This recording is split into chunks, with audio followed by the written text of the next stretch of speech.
Hello and welcome to the ESPC Property Show. I'm Megan. And I'm Paul. I feel completely out of sync, but it's Yeah. good. It's good. We'll roll with it. Yeah, so on today's episode, we have one of our ESPC solicitor estate agents with us, which is Lisa from McDougall McQueen. And she's head of estate agency there, and she's here to talk all about pricing strategy for when you're selling your property. Yeah, so we talk about offers over, fixed price, to sell first or to buy first, the perennial question. But it's really interesting. We share some interesting stats as well around what you'd achieve at a fixed price and what you get if you go for offers over. So well worth a listen. So here's the show. And today we've got with us Lisa from McDougall McQueen, head of estate agency. Do you want to tell us a little bit about what being head of estate agency means and a little bit about your role? So pretty much a general dog's body, but so Head sounds better than dog of estate exactly, agency, doesn't it? Yeah, I'm a bit of both really. So basically, I oversee the property teams. So obviously, do help out with all the marketing for the estate agency, assist our valuers and listing. I'll oversee the purchase team as well. So basically, everything property at the front end. Yeah, end to It's end, me. from valuation all the way through to sale. Exactly, being till we achieved, package over to the conveyancers. So the conveyancers and totally. stuff. But also we've got a really busy purchase team as well, so Yeah. bit of everything. Okay, well, we're going to start at the point of evaluation, and I suppose it's a question that maybe a lot of people think about is, how does a solicitor estate agent arrive at evaluation? We don't mean driving or getting on a bike. Just how do you come up with the figure? Where does that figure come from? There's a mix of science and experience. Oh, that's a good way of putting it. So it's never just you arrive and you think, oh, I think X and Y amount. So any good solicitor estate agent should be doing lots of pre-work. So there's so many places that you can be looking at comparable evidence. So like for us, the very first thing we would do would have a look at the property on Street View and just make sure that it doesn't look grossly different to what's around. Because especially in Edinburgh, you can have a shack next to a mansion. Yeah, you think you're turning up to... Totally. Oh, yeah. So we'll have a wee quick look there and then we'll start to dig into the information the client's given us. Yep. So what does the property consist of? Have they done any alterations and changes to it? When did they buy it? What has sold since? What are they competing with now? That's a huge thing because... Yeah, 4 or 5 boards up on the road changes what you can ask for the 6th one, doesn't it, really? Totally, because so many people get caught up on the fact that their neighbour sold for X or Y.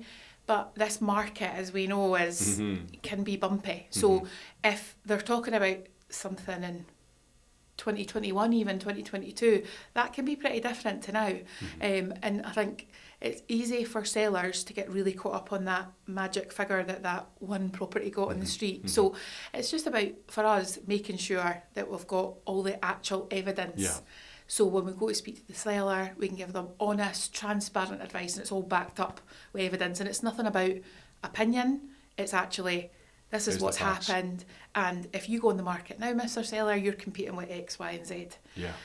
Because what you're competing with at that moment is massively important. Yeah. And that can change in a heartbeat. Yeah. Because, you know, in the process of you getting your home report and stuff done, you could have the neighbour each side go on the market, you know what I mean? I think they call it sod's law, but it does happen, it can happen. So, we would make sure we've got as much information as possible.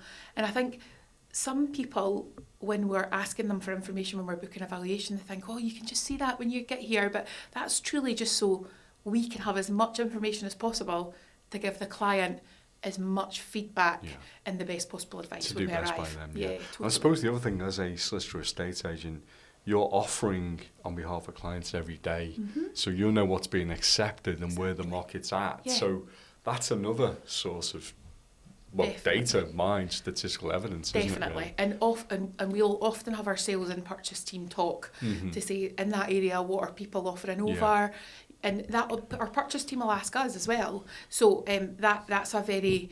it's quite unique, isn't it? And it's a really nice relationship. Obviously, there's never any specifics because we wouldn't go for on our own anyway. So, but it's nice to have finger on the pulse from both sides from that. And that's the difference with a solicitor estate agency. Exactly. Well said. Exactly. So, we've kind of touched on that the market can be bumpy, but how are you finding the current market, and would you recommend you market in this market as like a fixed price, offers over, offers around? How are you marketing just now? So market for us remains really good, steady, which is the dream. People think that solicitor estate agents want a really booming market. No.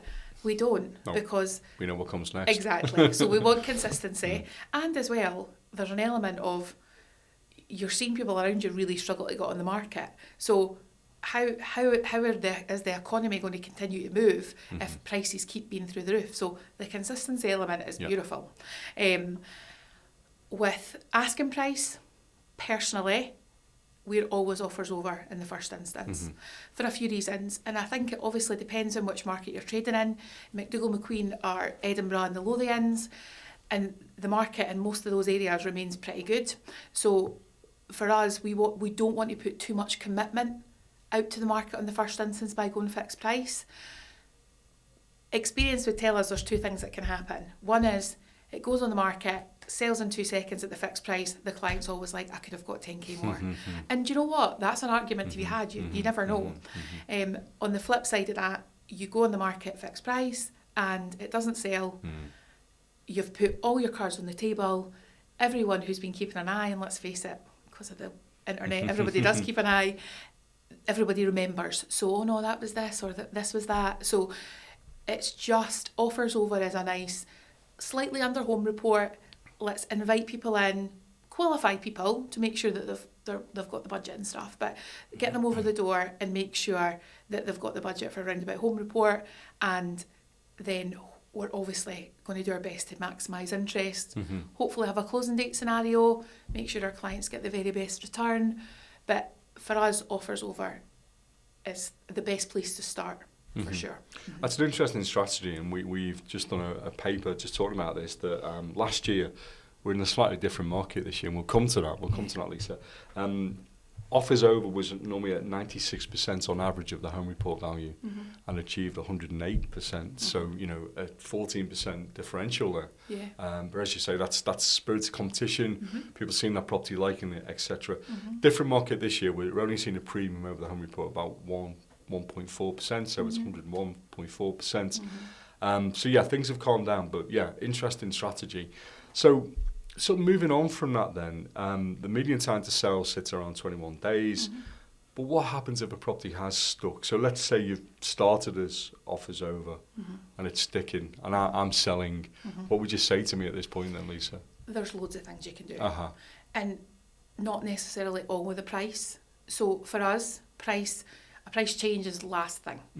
Because I think you need to make sure that you're using all the tools you've got first. So firstly, we would review the seller's feedback, like the client feedback, the viewing feedback. So if there's been view-ins and why are the viewers not taking it any further, we'd have a really honest, we would always have an honest conversation with the sellers, but really transparent, saying people are saying X and Y. Based on that, why don't we do X or Y? And as a seller, you can't be in denial about that, can you? You know, totally. if people are saying your place is cluttered, it's horrible to hear.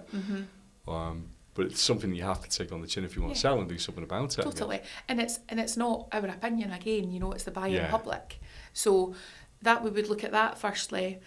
A few other things from there, we would do we need to redo photos? Do we need to strip back a little bit?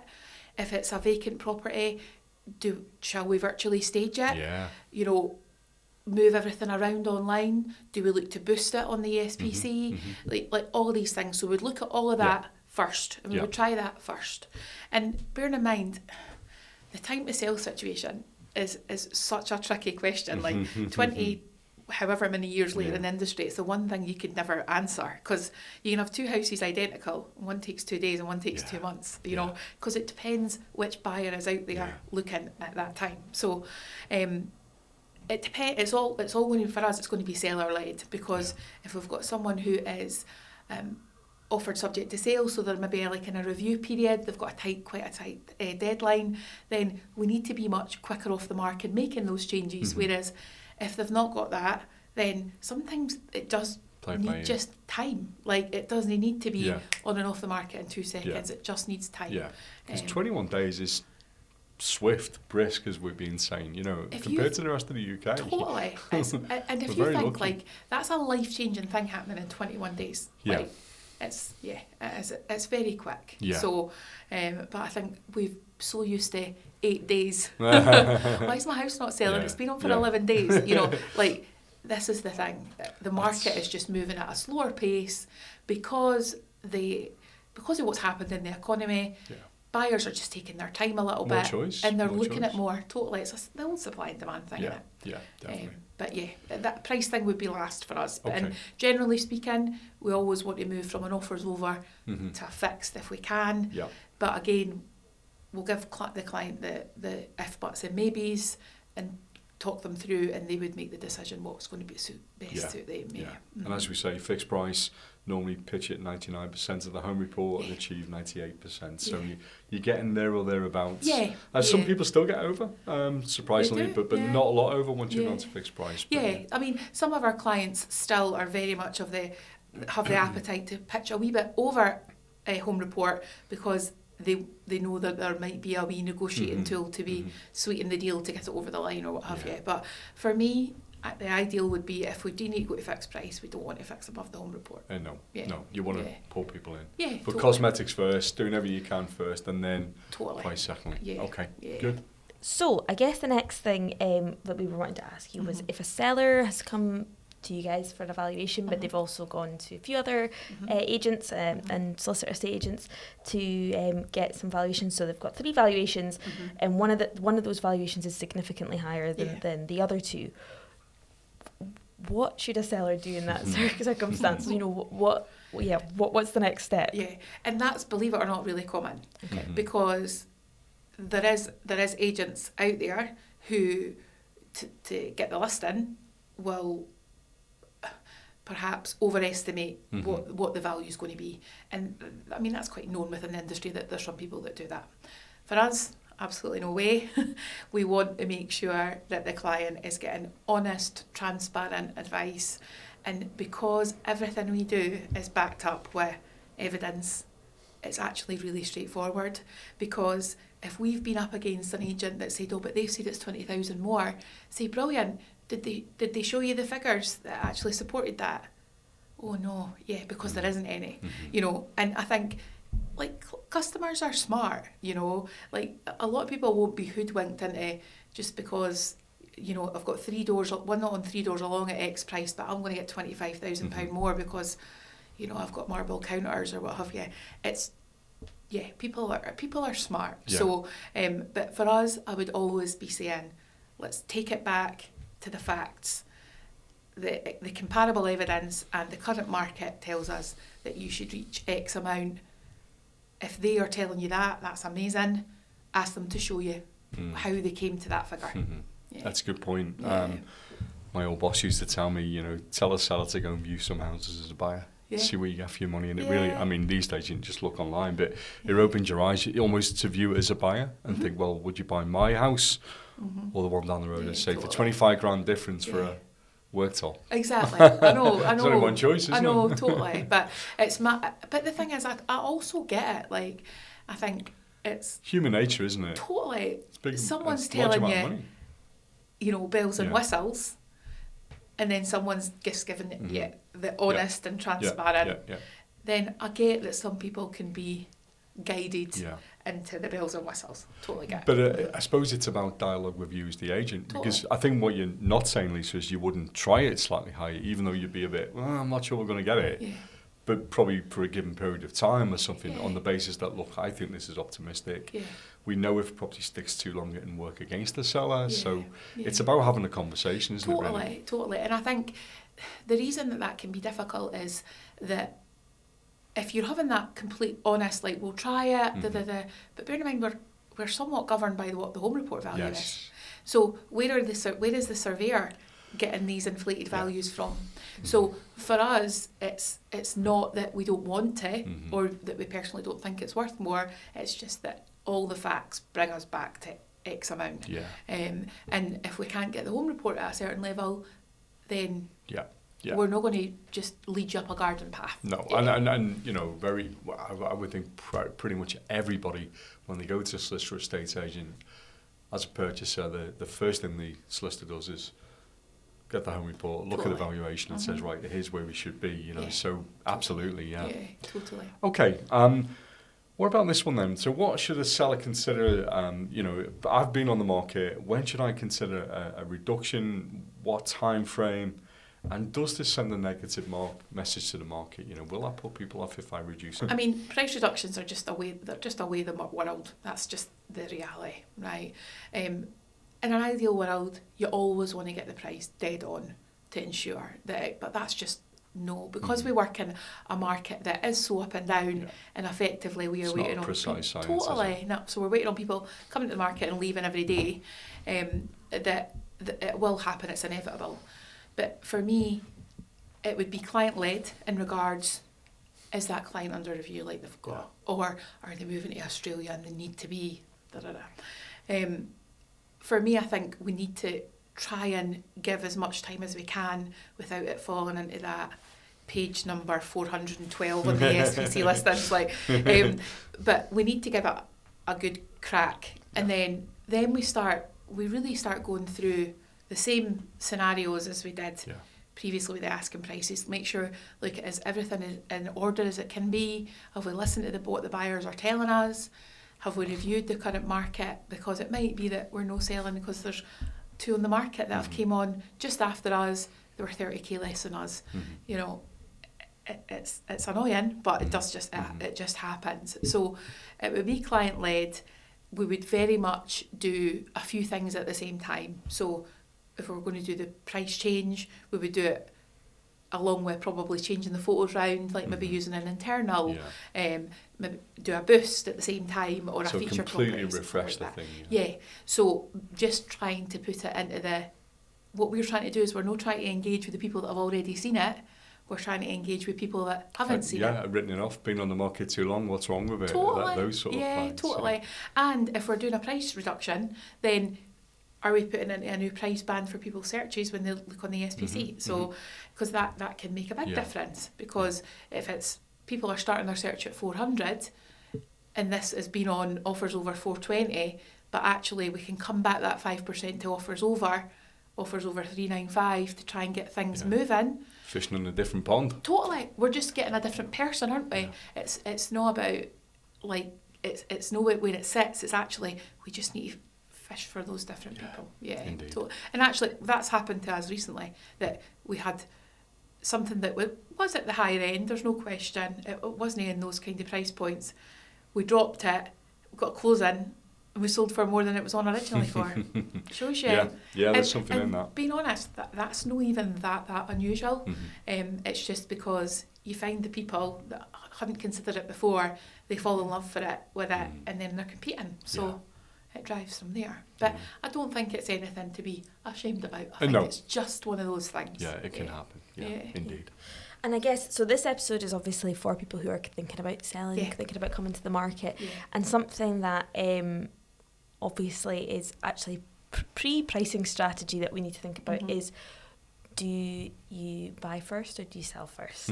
And obviously I think what you're maybe going to say is that this is why, you know, not having the pressure after you've made that first purchase to then have to sell quickly just makes that selling strategy. But I'll let you, what would you recommend? Megan, you've articulated it perfectly. So you're right. Like in an ideal world, right? So your agent wants you to get the best on both sides. Okay, like for us, McDougall McQueen, especially because we've got a purchase team as well, we want to get you in the best possible position for your sale, so you are considered in the best possible way when you're a purchaser, because we then win-win. Okay, and those two things work together. But again, life happens, doesn't it? Like it's nothing's ever like perfect. So if you can, you want to try and get the ball rolling with your sale. But before you do that, you need to be having a look at the current market. Make sure there's things out there that are like on your wavelength, because the last thing you want to do is go on the market, go under offer and be like, actually the things I was looking at are 400 grand more than I was hoping to spend. So, which happens to me all the time. But it's never, so you want to do enough research to make sure there's things there or thereabout you want to put yours on, and then you want to run the two in tandem. So once yours is on the market and getting interest, then you really want to start looking properly. Yeah. When other solicitor estate agents are speaking to you and booking in viewings for their client, they'll be explaining to their client that you're already on the market. So you're already ahead of the person behind you that's not put theirs on the market yet. And then there's loads of things they can do, but for us, the most important thing is when sellers, they're already nervous. Yeah, they're all, like 99% of the sellers are nervous. It's a massive deal, isn't it? So we would want to make sure that they're reassured in the fact that we're never going to put you on the market, sell you, and have nowhere to go. Never happens. Ever. Yeah. Yet there's a massive misconception that Yes. everyone thinks that it just doesn't happen. So for us, we want to make sure that you're on, buying in tandem, and even if you get an absolute whopper of an offer, we would never conclude missives on that sale until we've got purchase lined up. And we would be honest with your buyer and just say, look, our clients have not secured anything yet. Can we start to look at like an extended date of entry with a view bringing that forward when we do secure something? Or we would have all these conversations. Yeah. And I think the important thing is dialogue, like making sure that you're speaking to people that are coming over the door for you. Have they got a house to sell? Are they on the market? Blah, blah, blah. And then, because that's what other solicitor estate agents are going to be asking you when you go to view. Yeah. So Yeah. for us, the ideal is run them together in an ideal world, but we want to get you on the market first, but so you can actually go in a strong position for your purchase. Yeah. Yeah. I agree, and I think, I mean, we've got that product called Unlock, and for ESPC where a client needs longer to find something, Yeah. and you tell the buyers up front, look, it could take me a while. Yeah. So you're being Mhm. transparent, but Yeah. absolutely, you're in the absolute pole position if you're Yeah. sold and ready to offer. Yeah, definitely. So yeah, that's great. Thank you, Lisa. That was really well put, and thank you for all your thoughts and guidance today. That's been really good. Yeah, thank you very much. Thanks for having We'll see me. you soon. Yeah. Anytime. Take care. Cheers. So there we go. That was Lisa from McDougall McQueen. I enjoyed that. Yeah, I thought it was really good.